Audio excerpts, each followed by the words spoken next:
Ladies and gentlemen, the secret word tonight is chair, C-H-A-I-R. Really? You bet your life. The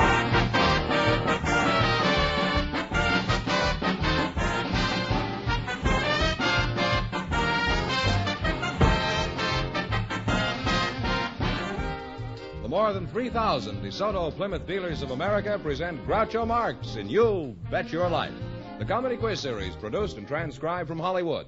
And here he is, the one, the only... Groucho! What a bore. Oh, that's me.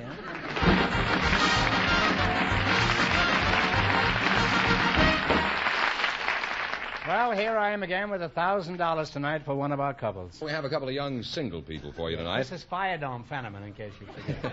These young single people were chosen from our studio audience just before we went on the air. Miss Louise Callahan and Mr. Harold Goodman, come in and meet Groucho Marx. Well, welcome, kids, for the DeSoto Plymouth dealers.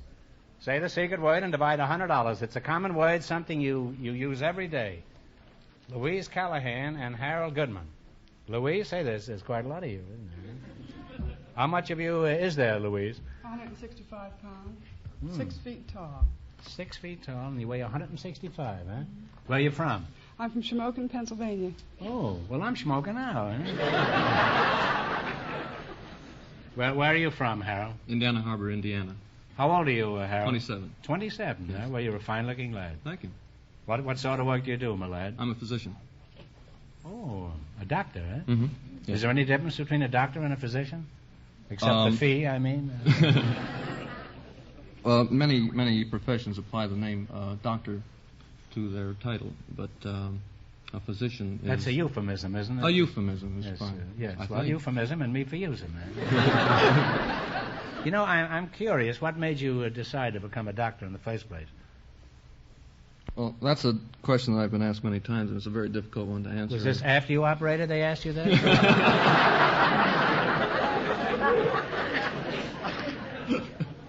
Well, how do you answer that query?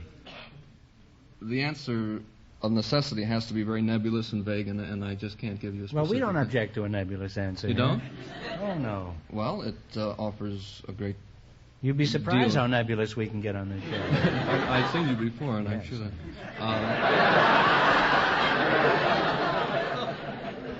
that... the field, of course... How would you like it if I practiced medicine, huh? I'm allegedly the comic on this show. Medicine offers a great deal of variety and interest. Well, show business offers a lot of variety, too. I would like very it's much on sale to be in every show week, business. huh? I would like to be in show business. The way you're going now, it won't be a matter of a few minutes. You may be sitting here, and I may be rolling bandages. Wanting something better. Go on, now, what were you saying? I think I'd finished. Oh, you finished? Well, how'd you make out? There you are. Well, that was quite interesting, and I've learned a lot from that, Doc. Now, you say that this was a kind of a nebulous answer you could only give, a vague answer.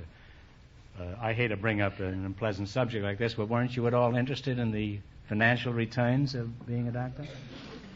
It's a long time before that comes around. You spend 4 years in college. That takes a great deal of money. 4 years in medical school also costs a good deal.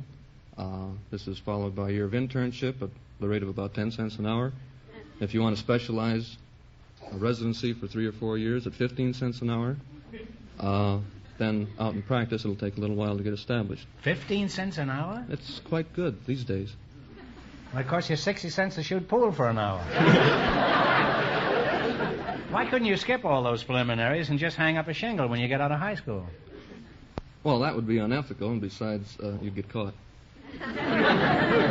Well, suppose they nailed you a few times. You'd save 12 years anyway.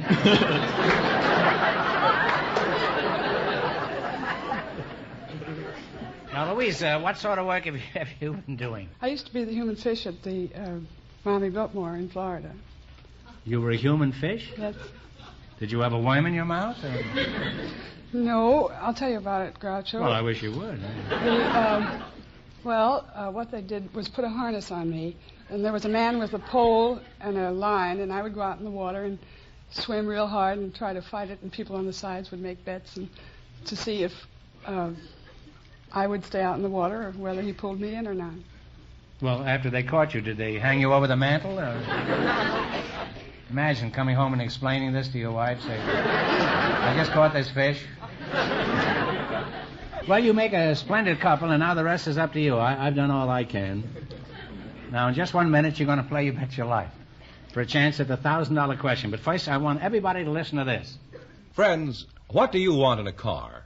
An engine might be nice. If you're looking for the highest standards of safety and performance, you should own a DeSoto.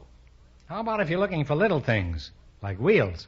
Well, Groucho, no matter what you're looking for, you'll do better with a DeSoto. You mentioned engines. DeSoto, you know, has the sensational 160-horsepower Fire Dome V8 engine. The engine specifically designed to give you top performance under all conditions. The DeSoto Fire Dome gives you surging power plus real economy because the Fire Dome was built to run at peak efficiency on ordinary fuels, not expensive premium fuels. The mighty DeSoto Fire Dome V8 engine means you'll always have power when you want it, power when you need it. And as for wheels, DeSoto offers you wonderful safety rim wheels, an extra safety factor. DeSoto's safety rim wheels have special protective ridges designed to hold the tire securely on the rim in case of a blowout. This helps you control the car and bring it to a safe stop. So you see, friends, for outstanding performance and wonderful safety, your next car should be a DeSoto. Tomorrow, drop in at your DeSoto Plymouth dealers. Take the 5-mile trial in the mighty DeSoto Fire Dome 8 or the famous DeSoto Powermaster 6. Prove to yourself that your next car should be a DeSoto. And don't forget, all dealers who sell DeSoto also sell Plymouth, the low-priced car most like high-priced cars.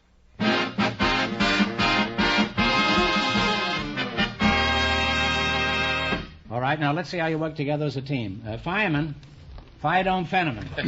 Yes, sir. Would you mind explaining the rules to these young culprits, young couple? Well, you bet as much of your $20 as you want on each of 4 questions, and the couple that earns the most money gets a chance at the $1,000 DeSoto Plymouth question later on in the show. Here we go. Let's see how high I can build you $20. From our list of 20 categories, you selected songs written by famous personalities as your category. Here's your first question. How much of the 20 will you try? 1950. 1950. Billy Rose and several others combined their talents to write this song. Give me the title of it. Okay, Jerry.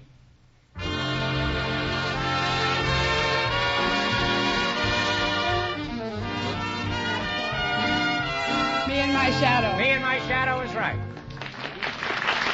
You're off to a good start. You have $39.50. The song has been made famous by the old master Ted Lewis. 39.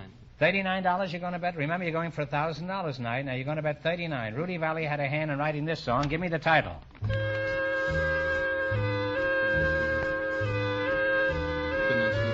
Good night, sweetheart. Good Night, Sweetheart is right.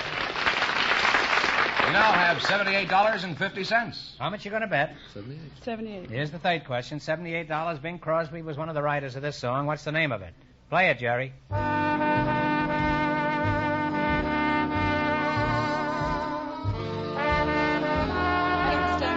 Chance with you. Ghost of a Chance with You is right. You now climb to $156.50. How much of this are you going to bet this time? $156.50. All of it. You going to shoot the works? Here we go. It's your last chance to beat the other couples. In 1924, Al Jolson helped write this song. Let's see if you can identify it. California, here I come.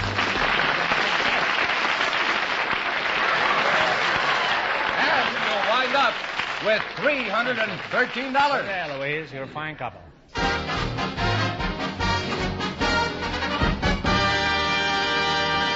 Thanks and good luck from the DeSoto Plymouth dealers. Groucho, we invited some Red Cross workers to the program tonight, and just before we went on the air, our studio audience selected Miss Marjorie Stevens. Her partner is a husband who volunteered, Mr. George Heckenkamp. Folks, come in and meet Groucho Marx. Welcome to You Bet Your Life. Say the sacred word and divide $100. It's a common word, something you use every day. Marjorie Stevens, eh? Yes. And Mr. George Heckenkamp. Right. Say, that's a cute uniform, Marjorie, and you're a cute girl. Are you a CB? No. This is a Red Cross uniform. Oh, well, you don't look very cross. Do you do anything else aside from Red Cross work? Yes, I help an orthodontist. Oh. Well, he goes to his church, and everybody goes to theirs.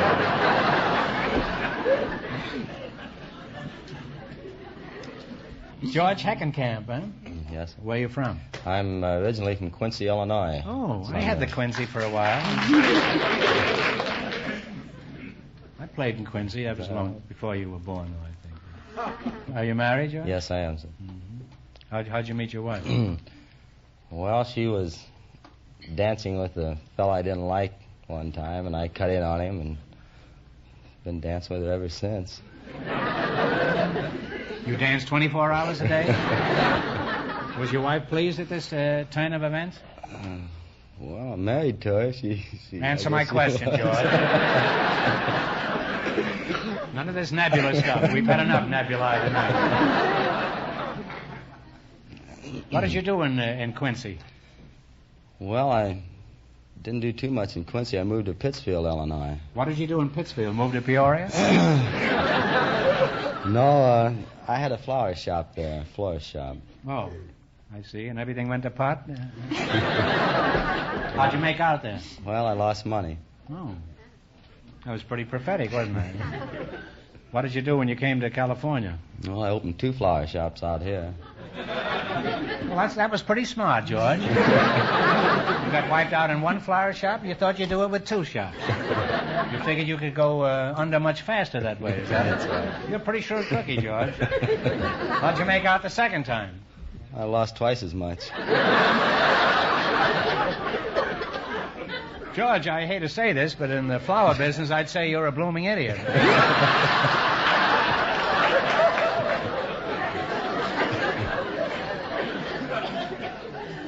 Now, if you're crazy about losing money, I happen to know a little oil deal up in Wyoming.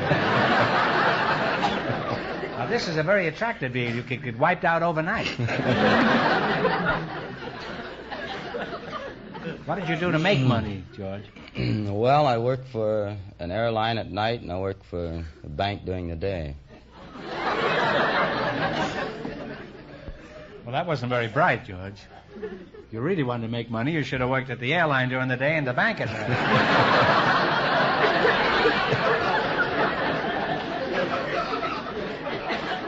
Are you sure you got the right girl, George? I think so. What are you doing now, George? Well, I'm a motorcycle officer for the State Highway Patrol. George, I think you're one of the finest men I've ever met. And if there's anything I can do for you, don't hesitate to call on me. What do you do for the Red Cross, Marjorie? I'm a driver. We take hostesses to the Take hospital the hostess with the mostest on the board. to entertain the boys who are in the hospitals and can't get out. And they play games and cards, and then we take doctors to the blood mobiles and nurses' aides. And men go to different sports around town, like your football games and boxing and all that sort of thing. And we just Well, I'm drive no them sport. over. Would you come to me some night? Well, seriously, you girls are doing a wonderful job. Now, how much do you get paid for all this work? There's a lot of work, isn't there? Nothing. This is all volunteer? Yes. Well, you're doing an even greater job than I thought, Marjorie. It's just wonderful. Thank you.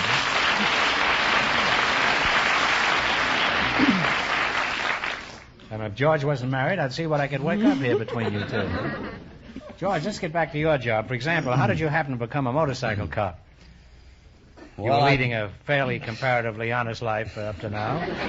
I'd been interested in police work a long time, and I took a civil service exam, and I passed it. And while I was How fast were you going? while I was waiting for my exam to be called, my appointment, I received 4 traffic tickets in 2 weeks, and so I decided if I couldn't beat them, I better join them.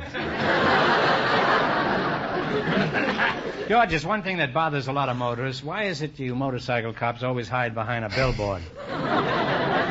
Well, we don't hide behind billboards unless they build them while we're sitting there. It's against regulations. We've got to stay out in the open all the time. You say you're always out in the open? Yes, sir. Well, this may surprise you, but I think it's a good thing you are, George. We need you fellas. It takes a lot of courage to control all the screwballs who hit it up on the highways. And I think you're doing a great job. And it's a very dangerous job. And I want to congratulate you. The main thing I said in fun. That goes to you, too. You're a couple of fine citizens. Now, in just a minute, I'm going to give you both a chance to make some money. But first, I just want to remind both of you to take a ride in the new DeSoto Fire Dome 8. You'll be as crazy about it as I am. Now, you're going to play You Bet Your Life. You beat our other couples, and you'll get a chance at the $1,000 question. Can't tell you how much you have to win, but Fire Dome George is going to remind our listeners. The doctor and his partner won $313, and the secret word is chair. Here we go. Let's see how high I can build you $20. You selected state landmarks, right? Yes, sir. Here's your first question. How much you going to go for? $20. Talk right up, kids. We'll shoot the works, $20. Shoot the works. All right. In what state do you find the famous Pikes Peak? Colorado. Colorado is right. You now have $40. Remember, you're going for $1,000 tonight. How much of the $40 you going to bet this time? Let's go $40. Might as well. $40. $40. In what state do you find Bryce Canyon? Utah. Utah is right. You've now climbed to $80. Here's your third question. How much of the 80? Let's shoot the works. All the way. In what state do you find the famed Everglades? In Florida. Florida is right. You now have $160. Here's your last chance to beat the other couples. How much you going to go for? Let's shoot the works. All the way. Shoot the works. In what state do you find the Grand Coulee Dam?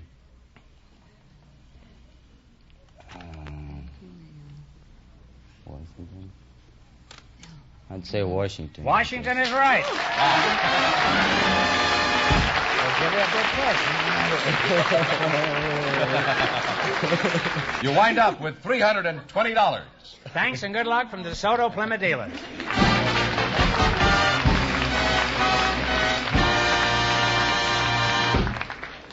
We have a real cute couple, wasn't it? We have a young couple for you now, Groucho, who recently became parents. They volunteered from our studio audience. Mr. Gordon Walker and Mrs. Annie McWhinney Walker. Meet Groucho Marx. Welcome, youngsters, for the DeSoto Plymouth dealer. Say the secret word and you'll win $100. It's a common word, something you use every day. Ann and Gordon Walker. Let's see, Mr. and Mrs. Walker, huh? That's right. And your new parents? Uh-huh. Well, it's a good thing you're both walkers. It'll come in handy around 2 in the morning, huh? How old are you, Gordon? 32. 32? I That's thought you were right. about 22. Thank you. Wow. And Mrs. Annie McWhinney Walker, huh? Ann. Ann. McWhinney, eh? Was your mother frightened by a horse? What kind of a name is McWhinney? Scotch. Annie? Eh? Scotch. Oh, Scotch, yeah. Well, what kind of Scotch are you? Domestic or imported? Imported. Were you born in Scotland? No, I was born in the Isle of Man. Oh. The Isle of Man? Mm-hmm. What were you doing there, you hussy? That's just the name of the place. There are actually lots of women there. Oh. Well, is that near Boys Town, the Isle of Man? No, it's a tiny island between Ireland and England. Oh. Now, Fenneman says you're new parents. How old is your child, Gordon? We have 3 of them. You have triplets? Well, congratulations. And how old are the little kids? Douglas is 5, Linda is 4, and Keith is 12 weeks. Really? That much time between them? Those triplets must have made medical history. How did you meet Gordon? Oh, that's kind of a complicated story. I don't doubt it. And with 3 youngsters around, it's getting more complicated all the time. Couldn't you break it down into small installments? Go ahead. How'd you meet him? Well, it started through Gordon's boss, who was interested in stamp collecting. And, Gordon's boss was interested in stamp collecting? Uh-huh. And now you have 3 kids? I don't follow. Well, I had a brother who was a prisoner of war. And where was this? he was in Libya. Gordon's boss was interested in getting a stamp from a prisoner of war. So he wrote to my brother, and he couldn't reply directly to America because it was neutral. So he wrote to Mr. Lund, that was Gordon's boss, and addressed the letter to me in Scotland. And now, let's get this straight now. Where was Gordon's boss? In Martinez, California. He was in California. You were in Quincy. Your brother was in Libya. And you were in Scotland. And they're all collecting stamps, and now they got 3 kids. Shows you what a wonderful world we're living in. Somebody had told you that 30 years ago, you'd have said they were mad. How did Gordon get involved in all this? Well, he read one of my letters. Mr. Lund's a wife sneak thief, eh? Mr. Lund's wife and myself corresponded, and Gordon saw one of my letters and was interested, and he wrote to me. When did you two finally meet each other? We met after we decided to get married. Wasn't that rather hazardous? Well, it wasn't any riskier than marrying a girl that I'd known. Well, that's logical, I guess. That sounds like the right words from the father of 3 children. Now, how long did this orgy of letter writing continue? 4 years. And I'm surprised you didn't marry the postman. You said you saw more of him than you did of Gordon. Did your family, what did they have to say about this unusual courtship? Oh, my mother was very excited about it. My dad went around to all his friends saying, "Look what Gordon got in the mail."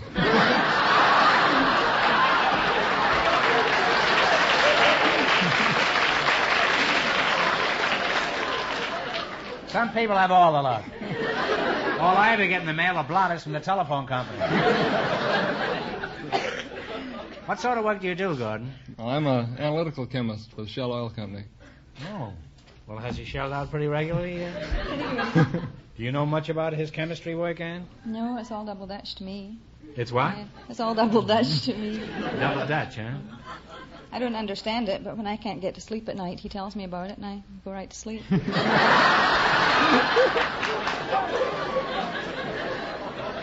He probably originally married her because he wanted someone to understand him. Someone to be close by his side through thick and thin. She's only there through thick, I think. And there's something that's been bothering me. If you were born in the Isle of Man, how is it you have a Scotch burr? We moved to Glasgow when I was 3. Oh, you went to Glasgow. Mm-hmm. Did you belong to Glasgow? No. I know a song about Glasgow, you know. Will Fife used to sing it. Did you ever hear that song? I belong to Glasgow. Yeah. Could you sing it? Huh? Would you sing it with me? All right. Can you sing? A little. Hasn't stopped me. Yeah. Okay, here we go. I belong to Glasgow, good old Glasgow town. But there's something the matter with Glasgow, for it's going round and round. And I'm only a common old working chap, as anyone can see. But when I have a couple of drinks on a Saturday, Glasgow belongs to me. What about me?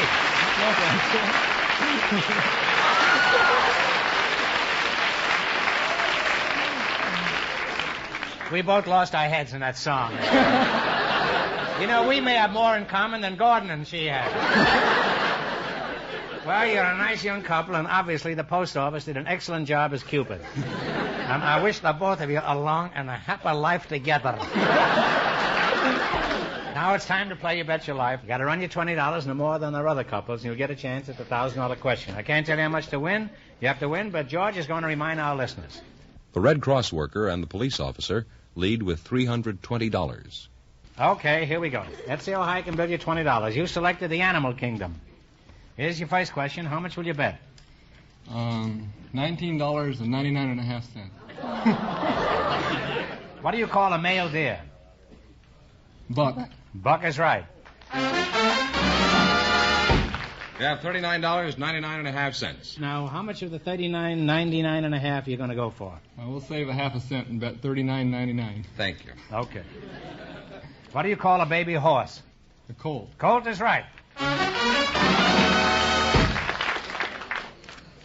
You have $79.98 and a half. Yes. See that? Now, how much are you going to go for? This is the third question. We'll save a half a cent again. $79.98. That makes it, doesn't it? Okay. What do you call a female sheep? A ewe. You. Don't call it to me. Call it to you. That's right, to you. She knew that from the bunny backs of scandal and all that. You have $159.96.5. Here's your last chance to be the other couples. How much will you bet? We'll still save a half a cent. All right. What do you call a baby bear? A cub. A cub is right. What do you call a baby when he isn't bear? Cute. And you wind up with $319.92.5. And that means that the Red Cross girl and the police officer, with $320 in just 1 minute, get the chance at the DeSoto Plymouth $1,000 question. Well, thanks and good luck from the DeSoto Plymouth deal. Too bad. Thank you.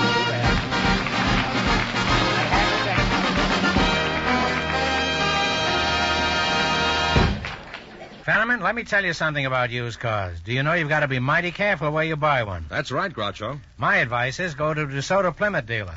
He has a wide selection of popular makes and models. And when you buy from him, you know you're getting a really reliable car that'll give you plenty of good service. That's true, George, and that's because a DeSoto Plymouth dealer has a reputation to uphold. A reputation for fair and square dealing. So for a good used car at a fair price, easy terms, go to your DeSoto Plymouth dealers. And when you do, tell them Groucho sent you. Remember, wherever you see those two great names linked together, DeSoto and Plymouth, you can always be sure of a fair and square deal.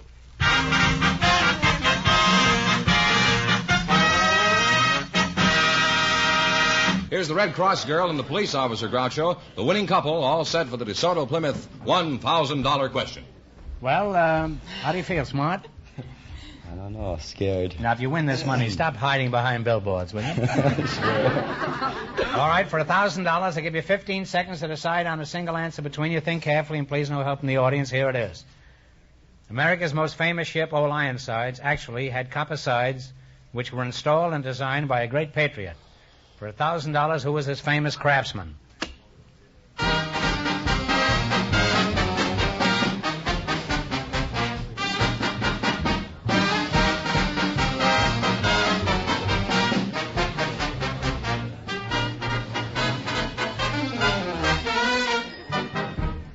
All right, kids, what's the answer you two have decided upon? I think it was Paul Revere. Paul Revere is right.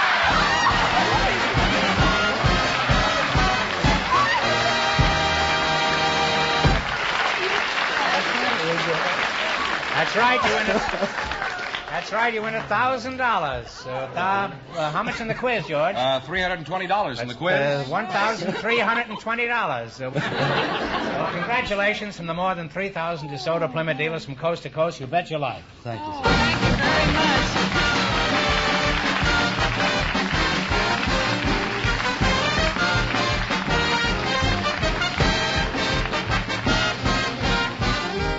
Be sure to tune in again next Wednesday night at the same time for the Groucho Marx Show, when the big question will be worth $1,000. And don't miss Groucho's television show, also presented by the DeSoto Plymouth Dealers of America. And remember, all dealers who sell DeSoto also sell Plymouth. Two great cars, both products of the Chrysler Corporation. And when you drive in, tell them Groucho sent you. Good night, folks, and remember, see DeSoto Fire Dome tomorrow.